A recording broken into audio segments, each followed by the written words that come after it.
Good morning dear students. Chapter number 8 quadrilaterals, जिसमें हमने basic concept को डिस्कस किया था।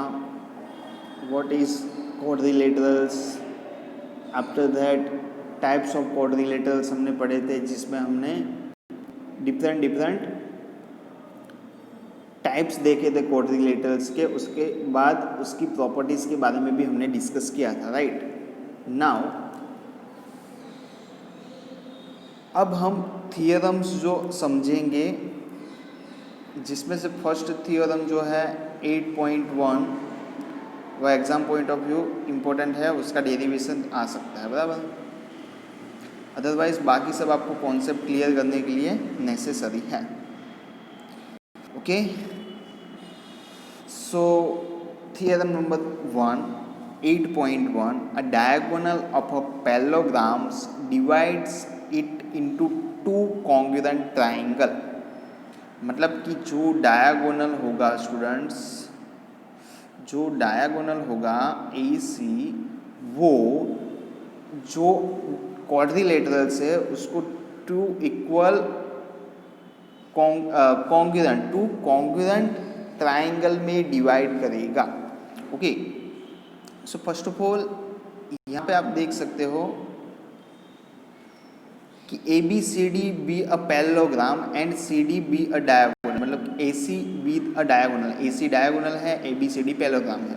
ओके, फर्स्ट स्टेटमेंट आपको लिखना है ये, observe that the diagonals AC divides parallelogram into two triangles namely ABC। मतलब कि आपको ऐसे आपने डायगोनल बनाया, तो देखो क्या है यहाँ पे ABC एक अलग से ट्राइंगल बन गया और दूसरा ट्राइंगल बना CDA। Okay, we need to prove that this triangle are congruent. मतलब कि वो दो ट्राइंगल है, दोनों सेम है, दोनों कॉन्ग्रुएंट है, वैसा आपको प्रूव करना है। Okay, so ABC and CDA not that. यहाँ पे आप देख सकते हो AB and AD, BC and AD, BC और AD कैसे है, पैरेलल टू ईच अदर है, दोनों both are parallel to each other. Okay, उसके बाद BCA is equal to DAC, BCA is equal to DAC। Okay, तो यहाँ पे ये कैसा हो सकता है, तो आप देख सकते हो यहाँ पे BCA और DAC ऐसे दो एंगल्स जो है अल्टरनेट एंगल्स बनेंगे। मतलब कि angle BCA is equal to क्या होगा, DAC। मतलब ये दोनों एंगल्स कैसे होंगे स्टूडेंट्स, सेम होंगे, राइट। समझ में आया आपको। उसके बाद BAC क्या है डियर स्टूडेंट्स, BAC मतलब कि BAC और DCA, मतलब कि ये एंगल और ये angle both are alternate angle, that's why we can say that both are same. दोनों एंगल सेम होंगे, बराबर। तो आपको ये लिखना है, ये लिखना है। सो यहाँ पे आपने क्या समझा, ये एंगल इसके बराबर है, ये एंगल है वो इसके बराबर है। ओके, और AC यहाँ पे कॉमन है डियर स्टूडेंट्स, AC यहाँ पे कॉमन है। मतलब यहाँ पे ASA रूल लगेगा। कौन सा रूल लगेगा, ASA, angle side angle rule. Angle side angle rule, दो एंगल्स इक्वल है और एक साइड इक्वल है। Okay, so we can say that by ASA rule these two triangles are congruent। okay, now moving to the next theorem 8.2, in a parallelogram opposite sides are equal। Parallelogram में opposite sides equal होती है, ये just आपको समझना है सिर्फ। You are already prove that the diagonals divide the parallelogram into two congruent. मतलब कि हमने ऐसा पढ़ा है कि जो डायगोनल होता है दो कॉन्ग्रुएंट ट्राइंगल में डिवाइड करेगा। क्वाड्रिलेटरल को क्या करेगा, दो कॉन्ग्रुएंट ट्राइंगल में डिवाइड करेगा। Okay, so that what can you say about the corresponding parts say, the corresponding sides they are equal, मतलब कि ऑपोजिट जो साइड्स होगी वो इक्वल ही होगी डियर स्टूडेंट्स। सो यहाँ पे क्या स्टेटमेंट लिखा है, if a quadrilateral is a parallelogram then each pair of opposite sides is equal. Okay, opposite जो साइड्स होगी वो इक्वल होगी, मतलब कि देखो मतलब क्या है उसका, मैं आपको वो समझा रहा हूँ, ध्यान से समझना। ये जो सी डी है वो ए बी के इक्वल होगा, ये जो ए डी है वो बी सी के इक्वल होगा, सिंपल ना। अब देखो theorem number 8.3, if each pair of opposite sides of quadrilateral, मतलब ये सब कॉन्सेप्ट आपको समझना है जो कि आपको 10th स्टैंडर्ड में काम में आएगा। क्या क्या प्रॉपर्टीज होती है, क्या क्या थियरम्स होते हैं, वो आपको समझना है। ये टोटल 8.10 तक थियरम्स है, उसके बाद ये चैप्टर कंप्लीट होगा, उसके बाद हम नेक्स्ट 11 चैप्टर कंस्ट्रक्शन देखेंगे, उसके बाद 9 और 10 बाद में डिस्कस करेंगे। ओके, बिकॉज आपकी सिलेबस के अकॉर्डिंग ये चैप्टर इम्पोर्टेंट है और वो यूनिट टेस्ट जो होगी तो उसमें भी आ सकता है, इसके लिए हम 11 चैप्टर को पहले डिस्कस करेंगे। So moving to the next one, 8.3, if each pair of opposite sides of quadrilateral is equal, each pair of opposite sides of quadrilateral is equal, मतलब कि ऑपोजिट साइड्स की पेयर इक्वल होगी, then it is a parallelogram, तो वो parallelogram होगा। So simple सी चीज़ है students,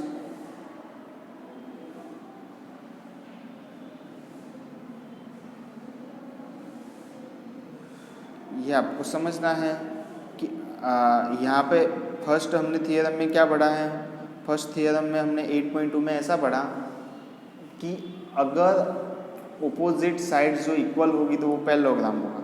तो अगर ये पैरेललोग्राम ये क्वाड्रिलेटरल में ओपोजिट साइड्स इक्वल है तो वो पैरेललोग्राम होगा, बराबर। देखो let side A B C D of quadrilateral A B C D be equal, बराबर। A B and C D दोनों इक्वल होगी, A B and C D दोनों इक्वल होगी, बराबर। और A D and B C भी equal होगी, A D and B C भी इक्वल होगी। Draw a diagonal A C, diagonal A C को ड्रॉ करना है।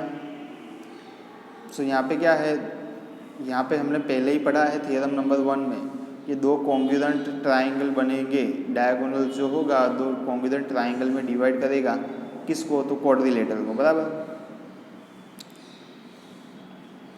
सो हम क्या कह सकते हैं, ऑल्टरनेट एंगल इक्वल होंगे, मतलब कि बी ए सी ये एंगल, डी सी ए ये एंगल, ऑल्टरनेट एंगल हो गए डियर स्टूडेंट्स, वो इक्वल होंगे, बराबर ना। अब देखो बी सी ए, सो बी सी ए ये एंगल बी सी ए और D A C angle D A C, मतलब ये एंगल दोनों अल्टरनेट एंगल है वो भी इक्वल होंगे। ओके, समझ में आया। सो आपको ये प्रॉपर्टीज़ याद रखनी है कि अगर ऑपोजिट साइड्स इक्वल होगी तो पैरेललोग्राम बनेगा। Theorem number 8.4, in a parallelogram opposite sides are equal, parallelogram में ऑपोजिट साइड्स इक्वल होगी। Now is the converse of this result also true, yes, using the angle sum properties of the quadrilateral and the result of parallel lines intersect by transversal. Okay, so यहाँ पे आपको याद रखना है parallelogram जो है उसमें ऑपोजिट साइड्स इक्वल होती है। Theorem number 8.5, in a quadrilateral each pair of opposite angles भी इक्वल होंगे, बराबर। ऑपोजिट एंगल्स भी क्या होंगे, इक्वल होंगे, मतलब कि डियर स्टूडेंट्स में आपको प्रॉपर्टीज़ याद रखनी है। ऑपोजिट एंगल्स क्या होंगे, ट्राइंगल जो पैरेललोग्राम है उसमें इक्वल होंगे। जैसे कि यहाँ पे ए है, यहाँ पे बी है, यहाँ पे सी है और यहाँ पे डी है। ओके, सो ये जो ए है, एंगल ए है is equal to angle C होगा। सेम वे से एंगल बी है इज इक्वल टू आपका एंगल डी होगा, मतलब कि ऑपोजिट एंगल्स इक्वल होंगे। समझ में आ गया ऑपोजिट एंगल्स क्या होते हैं। The diagonals of parallelogram bisect each other, diagonals जो होंगे आपको ये थियरम ही लिखने हैं सिर्फ, इसका जो ये सब लिखना नहीं है, प्रूव जो करना है वो सब लिखना नहीं है। आपको ये थियरम्स याद रखने हैं प्रॉपर्टीज़ के तौर पे कि भाई पैरेललोग्राम होगा, बराबर। So diagonal bisect each other, diagonal एक दूसरे को बाइसेक्ट करेंगे। तो ये तो प्रॉपर्टीज हमने ऑलरेडी उसमें भी बेसिक कॉन्सेप्ट में भी सीख ली है, वही सब है। देखो, if the diagonals of quadrilateral bisect each other, कोई भी क्वाड्रिलेटरल्स है उसके डायगोनल बाइसेक्ट करेंगे तो वो पैरेललोग्राम होगा। ओके, वो भी आपको याद रखना है। नेक्स्ट क्या है,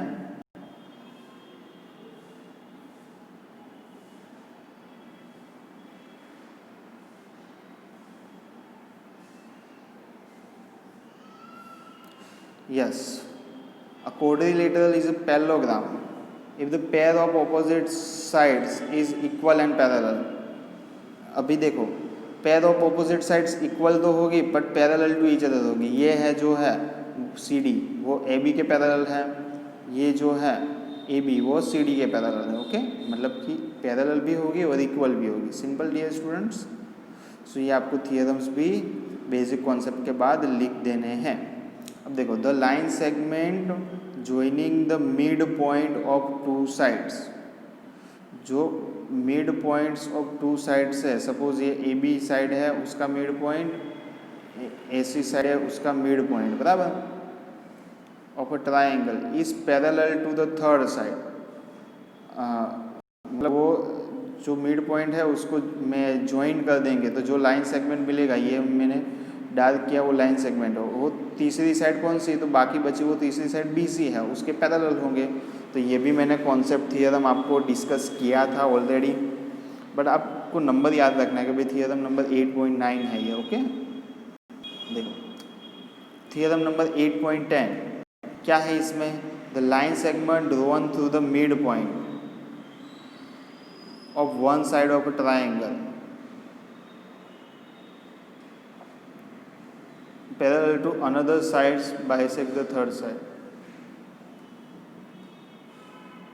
ये मिड पॉइंट है और BC के पैरेलल हम एक लाइन सेगमेंट लेते हैं तो वो क्या होगा, मिड पॉइंट में से पास होगा, AC के मिड पॉइंट में से पास होगा। सिंपल है ना। ओके, सो हम नेक्स्ट वीडियो में चैप्टर नंबर 11 को डिस्कस करेंगे। Right, thank you.